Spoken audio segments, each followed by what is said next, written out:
All right, so today we're going to be very quickly discussing cross-examination. There's not too much that I'm going to want to say going into this lesson, mainly because cross-examination is definitely something that you have to learn yourself. Um, it was by far the thing I was weakest at when I started, and arguably still am now, even though I've gotten sufficient with it, simply because it's not like you can do a bunch of research and go into cross examination with everything you're going to need to come out of the round. Um, but you can get, just some basic information that will help you get ready to go into your first couple of rounds and come out making some progress with it. But simply put, as time goes on, this is going to be something that you're just going to have to practice and practice to get better at. And there's not going to be a whole lot you can do to learn it yourself. You could do more cross-examination drills and you could do something like that, but there's only so much a video can tell you.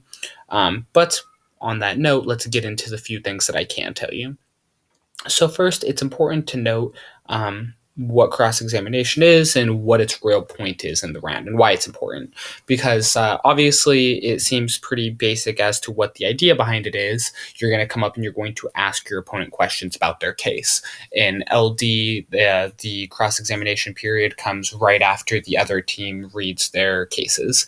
In Puff and Policy, I know it's a bit different, namely, especially in public forum, due to the fact that you have your grand crossfire where everyone's up there. But in LD, there's only two cross-examination periods. The first one comes after the affirmative case, and then the negative side will go and ask questions about the affirmative case, and then vice versa. After the negative reads their case, the affirmative side will come up and ask them questions about their case. So that's the basic idea behind it. And cross-examination is going to be one of the most important periods of the debate because as you think about the actual speeches in the round, it is the only one where the judge gets to see both the affirmative and the negative going back and forth at the same time. In all other forms of debate and all other parts of the debate, we don't ever actually see those two sides interact at the same time. It's just going back and forth from speech to speech. And of course, those speeches are critical and you can't put everything into cross-examination, but to kind of show your judge that you are the more well-prepared one, the more dominant one, the better speaker at this direct comparative point is essential, especially if your judge is a lay judge and doesn't have a whole bunch of experience in debate, because especially towards the beginning of the round, it can give them their impression right away that you are the stronger debater, which will help you going throughout the round to show your dominance over your opponent. So cross-examination is definitely an important place to focus your efforts on, and a lot of rounds are definitely decided at the cross-examination point, even if the judge doesn't directly put that on the ballot. So on that note, what are you supposed to be doing in the cross-examination period? Obviously, we can say asking questions, but it has to go a lot deeper than that, right? But truly, there's only so much advice that I can give for the period itself. But beyond that, we can see that there's two different types of questions that you can ask during cross-examination. The first is going to be what generally you're going to start out with whenever you first get into your rounds. And it's going to be simply clarification questions. Some of these can be really basic, such as what was your value if you simply didn't hear it. This is especially prevalent in your first couple rounds because your opponents generally don't speak super clear and sometimes it's hard to get down all the information. These questions are okay, and obviously they can get more specific than that, such as asking what one specific piece of evidence was trying to say or asking to clarify the person's plan. It can even be clarification questions about something that your opponent didn't specifically provide. For instance, over the last topic, talking about a federal jobs guarantee, on the negative side, I would frequently ask my opponent how much the people are going to be paid under the federal jobs guarantee. A lot of times they didn't supply that information, but I'm still having them clarify what their idea is. That way I can better go into my next speech and know what I'm going to be working with. And these types of questions are fine. Like, they're not going to really help you too much when it actually comes to convincing your judge that you should win the round, but it can definitely help you going into next speeches to know that you're on the same page with your opponent and that you can bring up good responses to all their arguments. But the cross-examination period can go so much deeper than that and be so much more useful for us as debaters, because although, yes, we can get these points of clarification, we can also start to bring doubt into our opponent's cases and poke small holes that'll make it to where they're going to be very ineffective in bringing up their rebuttals in the following speeches.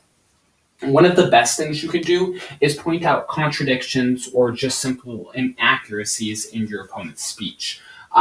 So that's obviously easier said than done, right? But you usually, whenever you get used to debating, are going to start thinking of arguments while your opponent is still giving their speech. During the first affirmative constructive, you'll probably already know roughly what they're going to be saying, right? Because there's only so many affirmative arguments that are generally used under any general, like specific topic.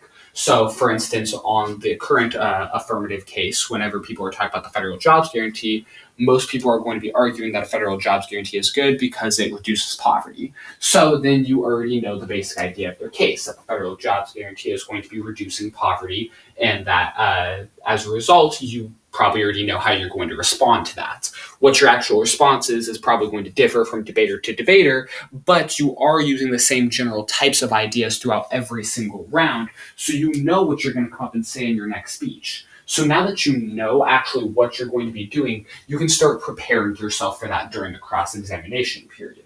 So, for instance, if we know that they're going to be talking about poverty, and you know that you're going to respond to that by saying that the federal jobs guarantee can't actually help this issue because it's going to raise taxes, then you can start to prod these points. So, for instance, I might go up there and say, how much is the federal jobs guarantee going to pay people? And they'll say, oh, maybe $12.50 plus benefits. Which is roughly, what your case might say. For instance, my case had said $15 per hour plus benefits. So then you can start getting into, well, how much is this going to cost? And they'll go off and say, oh, well, it's probably not going to be that much because, of course, they're going to protect their own side. And you can also ask, well, where are we going to pull this money from? Wouldn't you agree that we're going to pull the money from the welfare programs? And they're probably going to say, yeah, because, they don't want to argue that you're going to increase taxes or whatever. So then you can go off all these points, and then in your next speech, you can say, you can use their own responses against them. So you can say, my opponent even agreed that it's going to cost $12.50 an hour, which is going to result in this much tax increase. And then there you go. You have your opponent's support for your own argument. And they can no longer argue that it's not going to cost that much because they themselves already said it. That's the basic idea of the cross-examination period. It's very hard to actually get those specific concepts learned, and they definitely, as I already stated, are just going to be something that you pick up both with understanding how to do cross-examination, but also with understanding the topic. Because if you don't know where you're going to be going into your next speech, it's almost impossible for you to start setting up arguments. And the only thing you're going to be able to do is kind of poke at general ideas and hope that your opponent says something that you can use. It's also important that if you do get something that is usable, that you actually bring it up that your opponent said that in cross-examination in your further speeches. A frequent error that I see with cross-examination is that people will get their opponent to say just the worst things that they can. They concede to all the points that their opponent wants them to, and they have these great standing going into their next speech, but then they don't capitalize on it. Literally, you should say, my opponent agreed in cross-examination on this point, because then that makes it very clear to your judge what is going on and how they don't have any ability to refute what you have just said. Don't be afraid to literally refer back to a cross-examination period, and don't assume that your judge is going to remember these things and apply it themselves. Remember, you want to draw these connections for your judges in nearly all forms of the debate and make it abundantly clear what your opponent is doing wrong and why you should win the round. So that's how you can generally apply ideas in cross-examination. Now, some basic things that you can do to help prepare yourself for cross-examination is to pre-write out questions, because I definitely remember from my freshman year, the goal of cross-examination was not to set yourself up for the next speeches. It was to get through 3 minutes, because, you just don't want to come up there for a minute and ask questions and then go, because obviously that looks awful. So generally what I could do to help myself was I pre-wrote out some questions. And of course, those are going to differ from topic to topic. For instance, as I just talked about, pretty much any time you're on the negative side for the federal jobs guarantee, you can talk about, costs. But you're not going to be able to do that for, say, the compulsory voting topic that we had just a couple of months ago. So it's going to differ from the topics, but there are a couple general ones that you can pretty much always use and are going to be especially useful on the novice level for people who don't understand their case. So a couple of good ones I would like to throw out there are poking at the value and value criteria. So if you remember from our lessons about the value and value criterion, the whole point of the criterion is to help achieve the value. And oftentimes, novices forget to know this like link between the two. So if you go up there and ask, how does your value criterion help achieve your value? Then they might just be able to answer it quickly and then you have a bit of extra information. But more often, they're going to not quite understand and they're going to falter. And then if they like proceed to ask you the same question cross-examination, you know how your value criterion achieves your value. So then you can definitely look smart over them. And also, like, oftentimes, this is a question that might make them, like, stutter and will eat up a bunch of your time, and they'll just be sitting there thinking and looking stupid, which is always a good thing for you. Beyond that, you can also ask a similar question between the contentions and the value criterion. So, in the same way that the value criterion is set to achieve the value, the contentions are set to help achieve the value criterion. So, you can ask pretty much, how does your contention help minimize oppression, or whatever the value criterion is? And then they're going to have to go through and actually explain their arguments. Now, this one is slightly worse because if your opponent does know what they're talking about, then it allows them to build up their own case, which is something that we'll get to in a minute when we talk about answering questions in cross-examination. But if they know how their contentions achieve their value criterion, they can go on and restate everything about their case and make it to where they get to say it a second time to their judge, which helps the judge remember it and is good for them. So that's why you have to be careful with this, and if your opponent knows what's going on, maybe refrain from these questions a bit. But generally, at the novice level, you're not going to have that issue. Otherwise, most of the questions are going to be topic specific, but you can go through and obviously pre-read out the questions yourself. I simply won't be able to provide them for every single topic, obviously.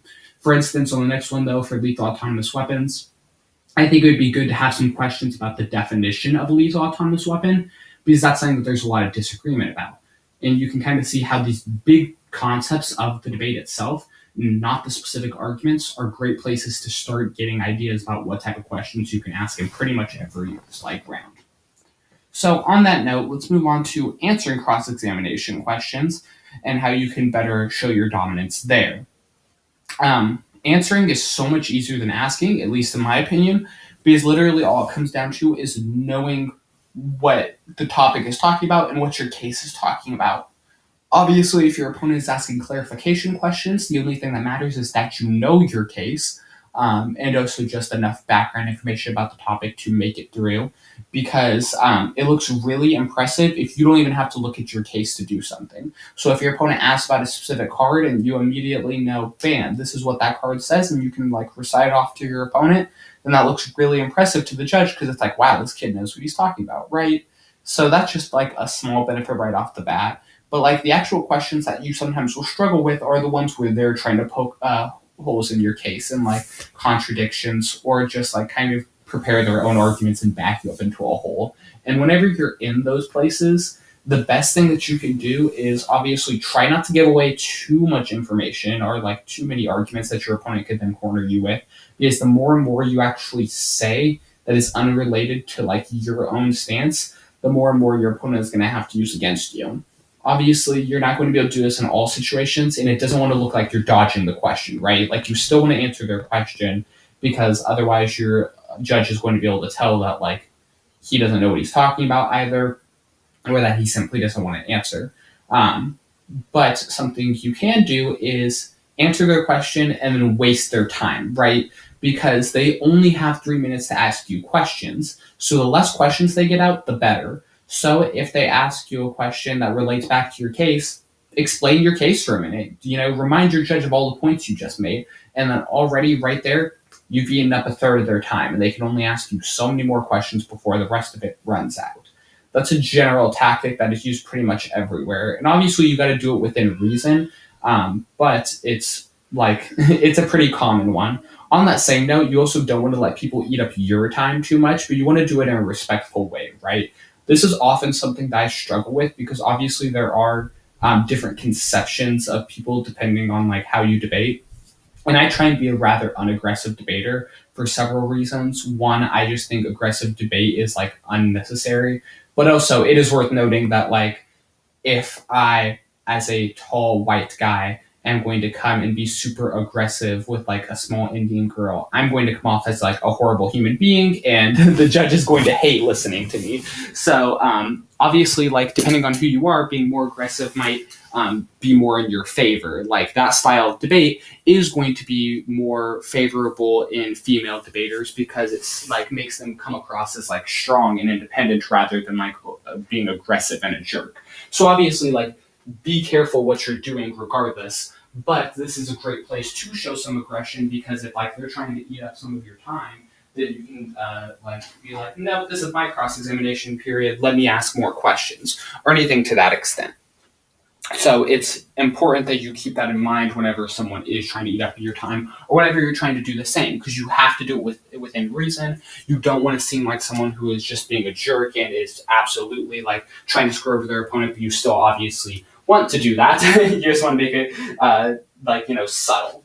So, but on that note, there's not really too much more you can know about answering questions in cross-examination. It truly does just come down to understanding your own case and the topic around it, because obviously that's what it's going to come down to when you're answering any question. You just want to seem knowledgeable and like you're more well put together than your opponent. But on that note, there's really not too much more to say on this one. So I hope, as always, that this video was educational, and I wish you